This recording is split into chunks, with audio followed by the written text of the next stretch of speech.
The flame emperor के last video में हमने देखा था कि सेवियन थंडर सिटी के ऑक्शन हाउस में पहुंच चुका था।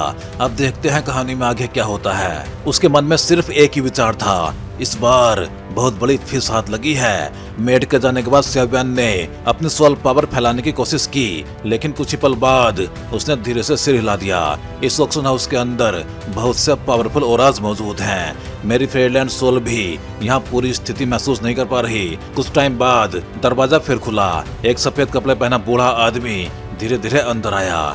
उसके चेहरे पे मैच्योर और स्टेबल मुस्कान थी। वो सेवियन के सामने आके बोला, सर, मैं इस ऑक्शन हाउस का स्टीवर्ड हूँ। अगर आपको किसी चीज की आवश्यकता है तो बेझिझक मुझे बता सकते हैं। उस बूढ़े ने पूरी जिंदगी व्हाइट रोब पहनी थी। उसे देखते ही समझ आ जाता था कि ऑक्शन हाउस में उसका स्टेटस काफी हाई है और सेवियन के अनुमान के अनुसार उसकी स्ट्रेंथ शायद 3 स्टार डोजियन के लेवल तक पहुंच चुकी थी। सेवियन हल्का सा मुस्कुराया। ब्लैक रोब और सोल पावर के प्रोटेक्शन की वजह से उसे अपनी पहचान खुलने की कोई भी चिंता नहीं थी। वो बोला, मुझे अपनी जरूरत की मेडिसिनल हर्ब्स दोबारा बताने की जरूरत नहीं होगी, है ना? स्टीवर्ड लू हल्का सा हंसा। वो भी कोई साधारण इंसान नहीं था, वो एक ओल्ड फॉक्स था। सर, आपको जिन मेडिसिनल हर्ब्स की जरूरत है वो हमारे ऑक्शन हाउस में अभी बेहद रेयर हैं। उसने सीधे शब्दों में कुछ नहीं कहा, लेकिन उसका मतलब साफ था। मेडिसिनल हर्ब्स हमारे पास हैं, लेकिन क्या आपके पास उनकी कीमत चुकाने लायक सामर्थ्य है? सेवियन ने बिना एक पल गवाए कहा, जब तक चीज मौजूद है प्राइस की चिंता मत कीजिए। इतना कहते ही उसके शरीर से बेहद पावरफुल सोल पावर बाहर फूट पड़ी। स्टीवर्ड लुओ की आंखें अचानक सिकुड़ गई। क्या पावरफुल सोल पावर है? क्या सर एक अल्केमिस्ट है? वो खुद काफी पावरफुल था, इसलिए सेवियन के सोल पावर से डरा नहीं, लेकिन उसे महसूस करने के बाद उसके चेहरे पर गंभीरता जरूर आ गई। सेवियन ने शांत आवाज में सिर हिलाया। हाँ, उसने जानबूझ के अपनी अल्केमिस्ट आइडेंटिटी छिपाई नहीं, क्योंकि उसके अनुसार स्टीवर्ड लियो भरोसे के लायक था। स्टीवर्ड लियो कुछ देर सोचता रहा, फिर बोला, सर, आपकी जरूरत की 4 मेडिसिनल हर्ब्स में से हमारे ऑक्शन हाउस में फिलहाल सिर्फ 2 उपलब्ध हैं। सेवियन का दिल तुरंत तेजी से धड़कने लगा। उसने पूछा, कौन सी 2? स्टीवर्ड लियो मुस्कुराया, हार्ट सप्रेसिंग ग्रास और डीप सी रीफ मड। सेवियन बाहर से पूरी तरह शांत रहा, लेकिन अंदर ही अंदर बेहद खुश हो गया। उसने कहा, तो फिर मैनेजर लुओ, आपको कष्ट करना पड़ेगा। असल में अनडेड फायर को डेवलप करने के लिए सेवियन को अनडेड लीफ और 5th ग्रेड इमोर्टल मेडिसिन पिल आइस प्रोफाउंड पिल की जरूरत थी। अनडेड लीफ उसके पास पहले से मौजूद थी। इमोर्टल नेदर स्पैरो भी मिल चुका था, लेकिन आइस प्रोफाउंड पिल बनाने के लिए जरूरी मटेरियल्स अभी तक पूरे नहीं हुए थे। सेवियन ने मनी मन निर्णय लिया। 4 कॉन्टिनेंट्स कंपटीशन शुरू होने से पहले उसे हर हाल में आइस प्रोफाउंड पिल के सारे मटेरियल्स इकट्ठा करने होंगे। उसके बाद सोल रेल में प्रवेश करके वो आइस प्रोफाउंड पिल रिफाइन करेगा। तभी उसके पास अनडेड फायर को अब्सॉर्ब करने का पूरा भरोसा होगा। वरना अगर अनडेड फायर खुद उसके सामने आ भी जाए तो भी उसे मजबूर होकर उसे छोड़ना पड़ेगा, क्योंकि सोल ईटर लॉर्ड पहले ही बता चुका था कि टॉप 20 और खासकर टॉप 10 होली फ्लेम्स किसी भी हालत में साधारण नहीं है। स्टीवर्ड लुओ बोला, सर, कृपया थोड़ी देर वेट कीजिए, मैं अभी जाके आपके लिए वो मेडिसिनल हर्ब्स लेकर आता हूँ। इतना कह के उसने सेवियन को सम्मान पूर्वक प्रणाम किया और कमरे से बाहर चला गया। स्टीवर्ड लुओ के जाते ही एक शैडो उसके सामने प्रकट हुई। शैडो ने धीरे से पूछा, मास्टर लुओ, उस आदमी की पहचान बेहद मिस्टीरियस है, क्या उसकी जांच करवानी चाहिए? स्टीवर्ड लुओ ने सिर हिलाया, अभी इसकी जरूरत नहीं है। अभी उसने जो सोल पावर दिखाई वो ये साबित करने के लिए काफी है कि वो एक अल्केमिस्ट है, और ईस्ट कॉन्टिनेंट में अल्केमिस्ट बेहद रेयर होते हैं, उसे परेशान मत करो। फिर उसने थोड़ा सोचते हुए कहा, लेकिन वो जिन मेडिसिन मटेरियल्स की तलाश कर रहा है वो इतने रेयर हैं कि शायद वो 5th ग्रेड इमोर्टल पिल रिफाइन करने वाला है। लेकिन पूरे ईस्ट कॉन्टिनेंट में सिर्फ 2 ही 5th ग्रेड इमोर्टल अल्केमिस्ट हैं, और मैं उनके सभी डिसाइपल्स को अच्छी तरह जानता हूँ। मैंने कभी नहीं सुना कि उनका कोई और डिसाइपल भी है। स्टीवर्ड लुओ ने हल्का सा सिर हिलाया, शायद वो किसी हिडन पावर हाउस का डिसाइपल होगा। आखिर ईस्ट कॉन्टिनेंट कॉम्पिटिशन शुरू होने वाला है और इस समय ली चैंग में हर तरह के एक्सपर्ट्स इकट्ठा हो रहे हैं। इतना कह के स्टीवर्ड लुओ सीधे वेयर हाउस की ओर चला गया ताकि सेवियन के लिए वो रेयर मेडिसिनल हर्ब्स लेके आ सके। मैनेजर लुओ कई गलियारों से होकर आगे बढ़ा। कुछ ही देर बाद वो एक मिस्टीरियस ब्रोंज गेट के सामने पहुंचा। उस गेट की भारी सुरक्षा की जा रही थी, लेकिन तभी एक महिला की व्यंग भरी आवाज सुनाई दी। अरे क्या ये डायरेक्टर लुओ नहीं है? आज आपको वेयर हाउस जाने की फुर्सत कैसे मिल गई? फैंग गुआनसी। मैनेजर लुओ ने उसे देखते ही भुएं सिकोड़ ली। कृपया अपने काम से काम रखो और अपना एसेंशियल वर्क ही करो, उसने गुस्से में कहा। उसे बिल्कुल उम्मीद नहीं थी कि यहाँ उसकी मुलाकात अपने पुराने राइवल से हो जाएगी। पूरे ऑक्शन हाउस में कुल 3 मेन स्टीवर्ड्स थे। उनमें स्ट्रेंथ और सीनियोरिटी दोनों के हिसाब से मैनेजर लुओ सबसे आखिरी स्थान पे था, जबकि फैंग गुआनसी एक महिला होने के बावजूद दूसरे स्थान पे थी। उसकी ताकत लगभग मैनेजर लुओ जितनी ही थी, लेकिन उसका बैकग्राउंड बेहद पावरफुल था। और सबसे महत्वपूर्ण बात, मैनेजर लुओ और फैंग गुआनसी के बीच पुराने टाइम से चली आ रही दुश्मनी थी। इस दुश्मनी की शुरुआत उनकी फैमिली से हुई थी। दोनों लीचैंग की बड़ी और प्रेस्टिजियस फैमिलीज के टैलेंटेड मेंबर्स थे।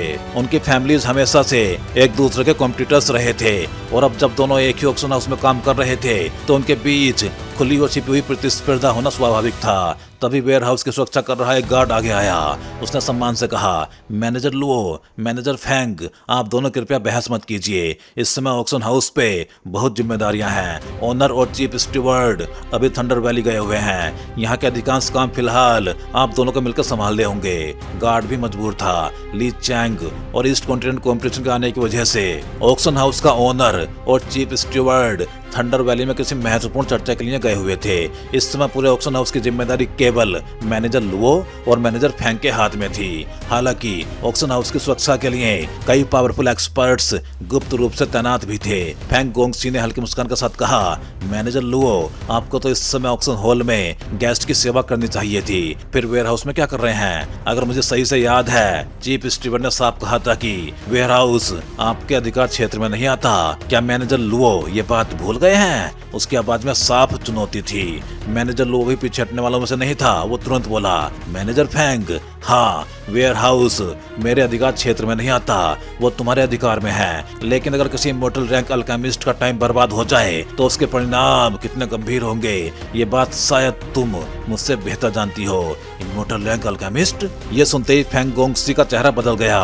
उसकी सांस हल्की सी रुक गई। सिर्फ इमॉर्टल रैंक अल्केमिस्ट शब्द ही किसी को भी गंभीर बना देने के लिए काफी था, क्योंकि एक इमॉर्टल रैंक अल्केमिस्ट केवल एक व्यक्ति नहीं होता, उसके पीछे अक्सर एक विशाल पावर खड़ी होती है। ऐसे अल्केमिस्ट को लगभग हमेशा कोई ना कोई पावरफुल सेक्ट सुरक्षा देता है। फैंग गोंगसी ने हल्का सा सिर हिलाया, फिर बोली, मैनेजर लुओ, क्या तुम्हें पता है झूठ बोलने की क्या सजा होती है? उसकी जानकारी के अनुसार पिछले कुछ दिनों में कोई भी immortal rank alchemist auction house नहीं आया था। अगर सच में ऐसा कोई आया होता तो केवल उसकी पहचान के कारण ही पूरे ऑक्शन हाउस में हलचल मच जाती। मैनेजर लुओ मुस्कुराया, यकीन करना है या नहीं ये तुम्हारी मर्जी है। इतना कह के वो मुड़ गया।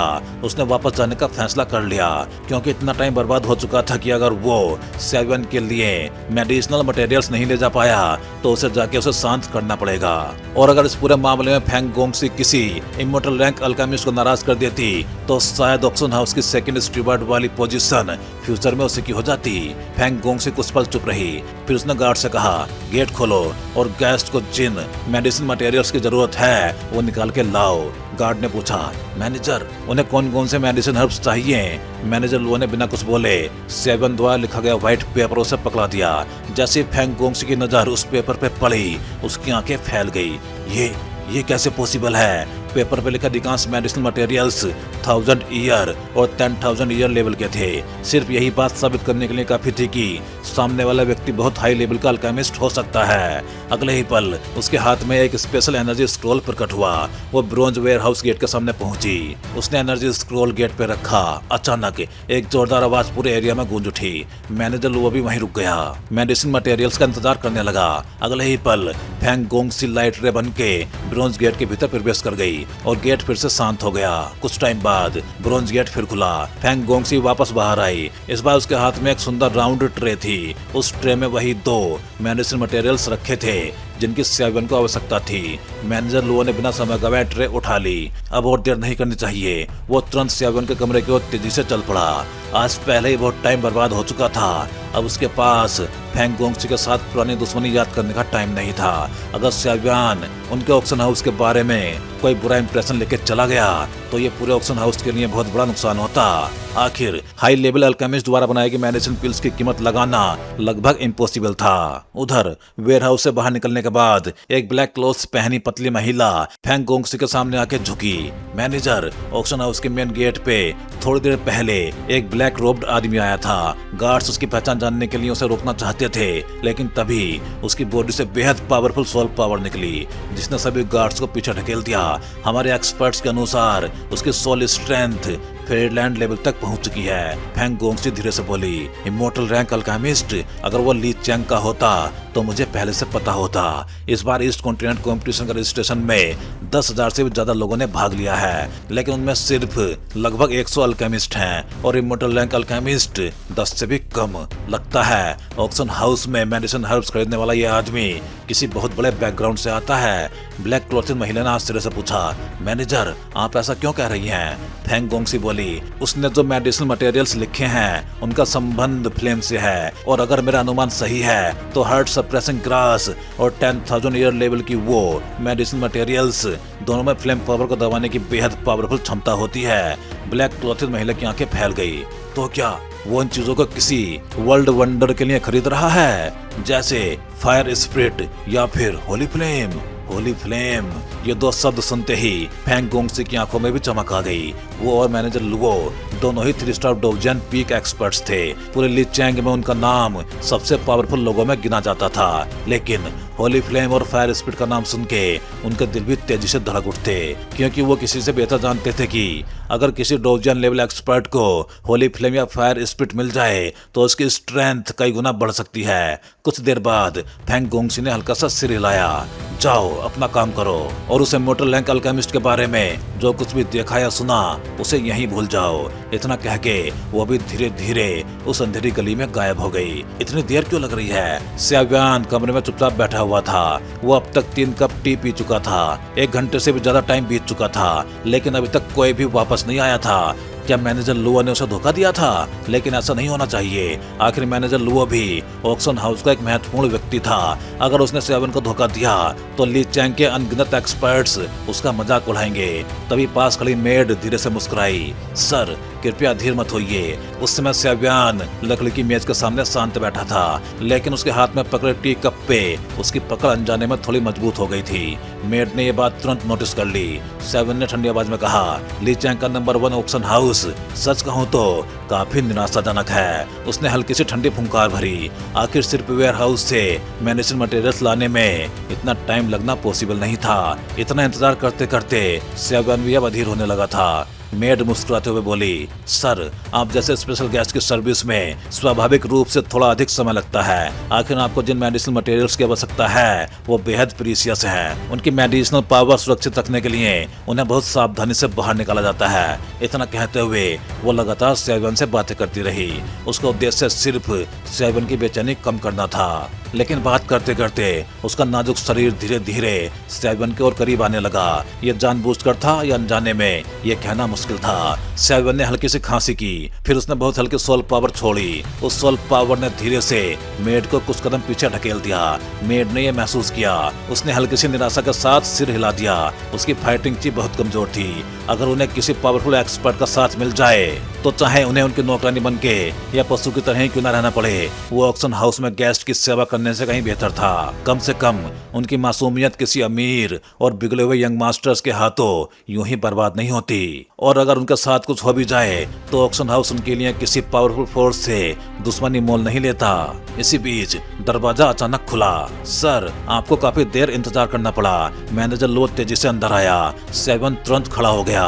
ब्लैक रोब के भीतर से उसने हल्की नाराजगी भरे स्वर में कहा, मैनेजर लुओ तुमने सचमुच मुझे बहुत देर तक इंतजार करवाया। मैनेजर लुओ ने मेड की ओर देखा। ठीक है अब तुम जा सकती हो। मेड ने सम्मान से सिर झुकाया और चुपचाप कमरे से बाहर चली गई। उसके जाने के बाद मैनेजर लुओ मुस्कुराया, सर इस बार गलती हमारे ऑक्शन हाउस की है। आपका इतना कीमती टाइम खराब हुआ, इसलिए इन दोनों मेडिसिन मटेरियल्स के लिए बार्टर करने की आवश्यकता नहीं होगी। आप केवल 100 मिलियन गोल्ड कॉइंस देके इन्हें ले सकते हैं। इसे हमारे ऑक्शन हाउस की ओर से एक छोटी सी अपोलॉजी समझिए। स्याबियान मनी मन चौंक गया।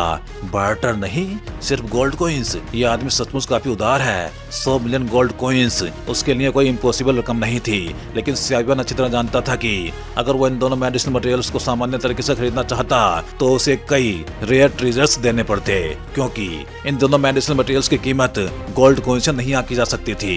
इनका लेन देन नॉर्मली केवल बार्टर के माध्यम से ही होता था, और अब मैनेजर लुओ केवल 100 मिलियन गोल्ड कॉइंस लेके उन्हें देने को तैयार था। असल में अगर गोल्ड कॉइंस में कीमत लगाई जाए तो इन दोनों मेडिसिनल मटेरियल्स की वैल्यू कम से कम 200 मिलियन गोल्ड कॉइंस या उससे भी कहीं अधिक थी, लेकिन मैनेजर लुओ केवल आधी कीमत ले रहा था। उसका उद्देश्य बिल्कुल साफ था, वो स्याबियान से फ्रेंडशिप बनाना चाहता था। स्याबियान ने अंदर अंदर उसकी मंशा समझ ली, लेकिन उसके चेहरे पे कोई विशेष भाव नहीं आया। उसने शांत आवाज में कहा, ठीक है। मैनेजर लुओ मुस्कुराया, सर ये रहे आपके दोनों medicine materials, heart suppressing grass और डीप सी रीफ मड। इतना कहते ही उसने अपनी उंगली में पहनी रिंग को हल्का सा घुमाया। अगले ही पल लकड़ी के कमरे के बीचों बीच एक सुंदर ट्रे प्रकट हुई। जैसे ही वो ट्रे दिखाई दी, पूरे कमरे का टेम्परेचर अचानक काफी नीचे गिर गया। स्याबियान भी चौंक उठा। ये हार्ट सप्रेसिंग ग्रास और डीप सी रीफ मड दोनों ही अत्यंत रेयर मेडिसिन मटेरियल्स थे। Heart suppressing grass immortal fire को अब्जॉर्ब करने वाली प्यूरिफाइन करने के लिए सबसे महत्वपूर्ण इंग्रेडिएंट्स में से एक थी। वो लगभग हथेली जितने आकार का एक हरा पौधा था। ऊपर से देखने पर वो बिल्कुल नॉर्मल प्लांट जैसा दिखता था, लेकिन ट्रे की प्रोटेक्शन के बावजूद स्याबियान साफ महसूस कर सकता था कि इस हर्ब में फ्लेम पावर को दबाने की अत्यंत पावरफुल क्षमता थी। जहाँ तक डीप सी रीफ मड की बात थी, वो सियान कलर का एक गाढ़ा लिक्विड था। स्याबियान खुद भी उसके रियल यूज के बारे में पूरी तरह नहीं जानता था, लेकिन दूसरों को उसके रियल उद्देश्य का पता न चले इसलिए उसने उसे भी साथ में खरीद लिया था। आखिर ली चैंग में बहुत से ऐसे लोग थे जो बेहद चालाक और अनुभवी थे। मैनेजर लुओ ने पूछा, सर क्या मेडिसिन मटेरियल सही हैं? वो बिल्कुल भी परेशान नहीं हुआ जब स्याबियान ने सोल पावर से उनकी जांच शुरू की। आखिर ये ऑक्शन हाउस था। अगर स्याबियान वास्तव में इमोर्टल रैंक अल्केमिस्ट भी था तो भी वो यहाँ जबरदस्ती कुछ नहीं कर सकता था। स्याबियान ने जांच पूरी की, फिर हल्के से सिर हिलाया। हाँ, सब सही है। मैनेजर लुओ बोला, ये मेडिसिन मटेरियल्स बेहद प्रीशियस हैं। इनकी मेडिसिनल पावर सुरक्षित रखने के लिए हमें इन्हें अत्यधिक कोल्ड एनवायरनमेंट में रखना पड़ता है। इतना कह के उसने पूरी ट्रे स्याबियान की ओर बढ़ा दी। जैसे ही स्याबियान ने ट्रे पकड़ी, एक हड्डियों तक जमा देने वाली ठंड की लहर उसके हाथों में फैल गई। स्याबियान तुरंत समझ गया ये ट्रे भी कोई नॉर्मल ट्रेजर नहीं थी, लेकिन मैनेजर लुओ का व्यवहार देख के साफ था कि वो इसे भी गिफ्ट की तरह स्याबियान को देना चाहता था, ताकि दोनों के बीच संबंध और अच्छे हो जाएं। स्याबियान हल्का सा मुस्कुराया, फिर उसने दोनों मेडिसिन मटेरियल्स को धीरे धीरे अपने स्टोरेज रिंग में रख लिया। उसके बाद बोला, ठीक है, मुझे अपनी जरूरत की चीज मिल गई, अब मुझे कुछ और भी काम करने हैं। मैनेजर लुओ तुरंत बोला, सर कृपया मेरे साथ आइए। इसके बाद वो खुद स्याबियान को पेमेंट प्रोसेस पूरी करवाने के लिए बाहर ले गया, लेकिन यही स्याबियान को मैनेजर लुओ की रियल पोजीशन का अंदाजा हुआ। ऑक्शन हाउस के फ्रंट डेस्क पे लोगों की भारी भीड़ थी, फिर भी जैसे ही मैनेजर लुओ वहां पहुंचा, सभी लोग अपने आप रास्ते से हट गए। कुछ ही पलों में स्याबियान के लिए एक ग्रीन चैनल तैयार हो गया। 100 मिलियन गोल्ड कॉइंस स्याबियान के लिए कोई बहुत बड़ी रकम नहीं थी, लेकिन इस समय उसके पास कैश गोल्ड कॉइंस बहुत कम थे, इसलिए उसे कुछ मेडिसिन पिल्स कोलैटरल के रूप में देनी पड़ी। उनकी कीमत जोड़ के 100 मिलियन गोल्ड कॉइंस का पेमेंट पूरा किया गया। हालांकि उसके पास बची हुई मेडिसिन पिल्स भी अब बहुत कम रह गई थी। ऑक्शन हाउस से बाहर निकलते ही स्याबियान पीछे मुड़कर उसे देखने लगा, फिर मुस्कुरा के बोला, ये ऑक्शन हाउस सचमुच बहुत बड़ा प्रॉफिट कमाता है। सिर्फ फ्रंट डेस्क पर जितनी भीड़ थी उसे देखकर ही इसका अंदाजा लगाया जा सकता था। सोलिटर लॉर्ड हंस पड़ा, ऑक्शन हाउस चाहे जितना भी प्रॉफिट कमा ले, लेकिन तुम अल्केमिस्ट जितना प्रॉफिट वो कभी नहीं कमा सकते। फिर उसने कहा, चलो अब अल्केमिस्ट एसोसिएशन चलते हैं, वहां जाके अपनी अल्केमिस्ट रैंक वेरीफाई करवा लो। जब तुम्हारे पास इमोर्टल रैंक अल्केमिस्ट मेडल होगा तो फ्यूचर में जहां भी जाओगे वहां तुम्हें बहुत सी सुविधाएं मिलेंगी। लेकिन अगर तुम सचमुच इमोर्टल रैंक अल्केमिस्ट साबित हो गए तो तुम कई लोगों की नजर में आ जाओगे। आखिर अब तक तुमने अपनी अल्केमिस्ट आइडेंटिटी कभी पब्लिक नहीं की है। इस बार डोंगजोव कंपटीशन का मौका तुम्हें अच्छी तरह इस्तेमाल करना चाहिए। लिए सेवन ने हल्का सा सिर हिलाया। हाँ, इतना कह के वो सीधे अल्केमिस्ट एसोसिएशन की ओर चल पड़ा। इमोर्टल रैंक सोल में ब्रेक थ्रू करने के बाद सेवन को हल्का हल्का महसूस होने लगा था कि उसकी अल्केमिस्ट स्किल्स शायद इमोर्टल फोर्थ रैंक तक पहुंच चुकी हैं, लेकिन रियल सच्चाई क्या थी ये जानने के लिए उसे अल्केमिस्ट एसोसिएशन जाके ऑफिशियल टेस्ट कराना ही पड़ेगा। सेव्यान ऑक्शन हाउस से निकलने के बाद सीधे अल्केमिस्ट एसोसिएशन की ओर चल पड़ा, लेकिन ऑक्शन हाउस और अल्केमिस्ट एसोसिएशन के बीच काफी दूरी थी, इसलिए वहां पहुंचने में उसे कुछ टाइम लगना ही था। उधर जब सेवन रास्ते में था उसी समय ली चैंग के एक मिस्टीरियस स्थान पे एक चौंका देने वाली घटना घट रही थी। ली चैंग का एक अत्यंत मिस्टीरियस स्थान, यह स्थान पूरे वर्ष डेंस थंडर क्लाउड से घिरा रहता था। यहाँ heaven and earth spiritual energy किसी भी अन्य स्थान की तुलना में कई गुना अधिक डेंस थी। थंडर एट्रीब्यूट वाले कल्टीवेटर्स के लिए यह स्थान किसी होली लैंड से कम नहीं था, क्योंकि थंडर डिस्ट्रक्शन एट्रीब्यूट में सबसे पावरफुल एट्रीब्यूट्स में से एक माना जाता था, और इसी पावर के बल पे यह स्थान पूरे ईस्टर्न कॉन्टिनेंट का शासक बन चुका था। Forced knife thunder valley. हालांकि काफी टाइम से यह अफवाह फैली हुई थी कि डोंगजोउ की सबसे पावरफुल फोर्स थंडर वैली का एंट्रेंस ली चैंग के भीतर ही मौजूद है, लेकिन उसका रियल एंट्रेंस कहाँ है यह लगभग किसी को भी पता नहीं था। इस समय फोर्स्ड नाइफ थंडर वैली के कोर एरिया में कई पावरफुल एक्सपर्ट्स पहले से ही इकट्ठा हो चुके थे। थंडर वैली की एक अत्यंत महत्वपूर्ण वैली के भीतर कई भयानक ऑराज लगातार फैल रहे थे। उस वैली के बीचों बीच एक विशाल सर्कुलर स्क्वायर बना हुआ था। पूरा स्क्वायर गोलाकार था, उसके चारों ओर से कई गोलाकार एनर्जी रिपल्स धीरे धीरे निकल रही थी और स्क्वायर के सेंटर की ओर फैल रही थी। स्क्वायर पे एक निश्चित क्रम में कुल 8 सीट्स रखी हुई थी। इस समय उनमें से 6 सीट्स पे पहले से लोग बैठे हुए थे, जबकि 2 सीट्स अभी भी खाली थीं। इसी दौरान स्क्वायर के बिल्कुल सेंटर में एक व्यक्ति धीरे धीरे सभी की नजरों के सामने आया। उस व्यक्ति ने पूरे शरीर पे सिल्वर आर्मर पहना हुआ था। उस आर्मर के ऊपर मिस्टीरियस सिल्वर रून्स बने हुए थे। ऐसा लग रहा था मानो उन रून्स के भीतर कोई अत्यंत मिस्टीरियस पावर छिपी हो, जो लगातार उस व्यक्ति की रक्षा कर रही थी। उसके पीछे एक सिल्वर गोल्ड क्लॉक लहरा रही थी। उस क्लॉक ने उसके ओवरलॉर्ड ओरा को और भी भयानक बना दिया था। सिल्वर गोल्ड क्लॉक के ऊपर भी असंख्य मिस्टीरियस रून्स चमक रही थी। उनके चारों ओर अजीब सी सिल्वर थंडर लगातार घूम रही थी, जिससे उस व्यक्ति का ओरा अपने पीक लेवल तक पहुंच गया था। पूरी वैली में हर और वेपन्स को शार्पन करने की आवाजें और थंडर की गड़गड़ाहट लगातार गूंज रही थी। तभी 6 लोगों में से एक सबसे पहले बोला, थंडर वैली मास्टर, काफी समय बाद मुलाकात हुई है। लगता है आपकी स्ट्रेंथ पहले से कहीं ज्यादा बढ़ गई है। बोलने वाला व्यक्ति ऑक्शन हाउस का ओनर था। उसकी स्ट्रेंथ 4 स्टार डोजन लेवल तक पहुंच चुकी थी। उसने सियान रोब पहन रखी थी। उसके पूरे व्यक्तित्व से एक रिफाइनमेंट ओरा निकल रहा था, लेकिन फिर भी वहां मौजूद कोई भी व्यक्ति उसे हल्के में लेने की हिम्मत नहीं करता था। आखिर वो पूरे ऑक्शन हाउस का ओनर था। उसकी आइडेंटिटी और स्टेटस दोनों ही बेहद हाई थे, और क्योंकि वो लोगों से व्यवहार करना अच्छी तरह जानता था, इसलिए सबसे पहले उसी ने बात शुरू की। सिल्वर क्लॉक पहने व्यक्ति मुस्कुराया, ऑक्शन हाउस ओनर, आप मेरी बहुत अधिक प्रशंसा कर रहे हैं। मुझे तो लगता है आपकी स्ट्रेंथ भी पहले से काफी बढ़ गई है। उसकी आवाज जैसे ही निकली, पूरा वातावरण थंडर की गड़गड़ाहट से भर गया। उसकी आवाज सुनते ही वहां मौजूद सभी लोग हल्के से चौंक गए। साफ था, क्लोज कल्टीवेशन से बाहर आने के बाद उसकी स्ट्रेंथ पहले से कहीं अधिक बढ़ चुकी थी। तो भाई लोग, इस वीडियो में बस इतना ही। चलिए फिर जल्दी ही मिलते हैं अगले वीडियो में। सभी चैनल मेंबर्स का बहुत बहुत धन्यवाद, क्योंकि भाई आप सभी मेंबर्स की वजह से काफी बूस्ट मिला है इस चैनल को, और मुझे भी काफी ज्यादा मोटिवेशन मिला है, जिससे कि मैं द फ्लेम एम्परर सीरीज को लगातार अच्छे से एक्सप्लेन कर सकूं। उम्मीद है आप सभी लोग, फिर चाहे चैनल मेंबर्स हों या फिर सब्सक्राइबर्स, ऐसे ही एनिमेटेड मूवीज के साथ बने रहेंगे। अगर आप चैनल मेंबर्स नहीं हो लेकिन चैनल मेंबरशिप ज्वाइन करके सपोर्ट करना चाहते हो, तो आप भी कोई भी एक चैनल मेंबरशिप ज्वाइन कर सकते हो। चैनल मेंबरशिप ज्वाइन करना बहुत आसान होता है। आप चैनल पेज पे जाके इस ज्वाइन बटन को क्लिक कर सकते हो। इस पे क्लिक करते ही आपको सारे मेंबरशिप प्लान दिखाई देंगे, और फिर आप जो भी प्लान ज्वाइन करना चाहते हो उस पे क्लिक कर सकते हो। फिर आप इस ज्वाइन बटन पे क्लिक करोगे। इस पे क्लिक करते ही आपको ये पेज दिखाई देगा। यहाँ आने के बाद आप अपना पेमेंट मेथड सेलेक्ट कर सकते हो, यूपीआई या कोई और मेथड।